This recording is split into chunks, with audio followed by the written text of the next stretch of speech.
السلام علیکم ورحمۃ اللہ وبرکاتہ۔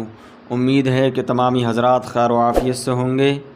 سوال کیا گیا کہ کن چیزوں سے غسل فرض ہو جاتا ہے، تو وہ 5 چیزیں ہیں جن سے غسل فرض ہو جاتا ہے۔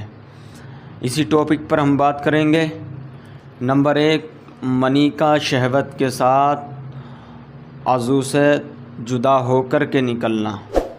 منی کا شہوت کے ساتھ نکلنا عضو سے جدا ہو کر کے، یعنی منی کا اپنی جگہ سے شہوت کے ساتھ جدا ہو کر کے عضو سے نکلنا، اس سے غسل فرض ہو جاتا ہے۔ نمبر 2، منی کا نکلنا سوتے وقت، اس سے غسل فرض ہو جاتا ہے، جس کو احتلام کہتے ہیں۔ اور نمبر 3، شرمگاہ میں حشفے تک چلے جانا، شہوت کے ساتھ ہو یا بغیر شہوت کے، غسل فرض ہو جاتا ہے۔ نمبر 4، حیض، یعنی جو ماہواری کے بعد میں، ماہواری کا جو خون ہوتا ہے اس کے بعد میں جو فراغت حاصل ہوتی ہے تب غسل فرض ہو جاتا ہے۔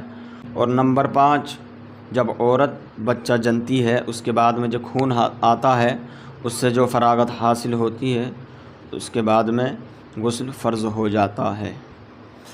اب بات کر لیتے ہیں کہ اس کے علاوہ بھی کوئی غسل فرض ہو جاتا ہے، کن چیزوں سے فرض ہو جاتا ہے۔ جیسا کہ وزن اٹھانے سے منی کا انزال ہو جاتا ہے، تو اس سے کیا غسل فرض ہو جاتا ہے؟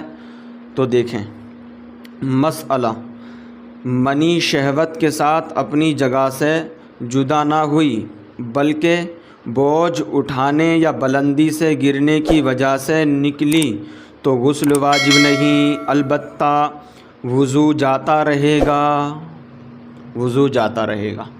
یعنی اگر کوئی ایسی بھاری چیز آپ نے اٹھائی ہے یا کہیں بلندی سے گر گئے اور منی کا انزال ہو گیا تو غسل نہیں ٹوٹے گا۔ جی ہاں، وضو ٹوٹ جائے گا، غسل نہیں ٹوٹے گا، غسل فرض نہیں ہوگا۔ اور سنیں مسئلہ، اگر منی پتلی پڑ گئی کہ پیشاب کے وقت یا ویسی ہی کچھ قطرے بلا شہوت نکل آئیں تو غسل واجب نہیں، ہاں وضو ٹوٹ جائے گا۔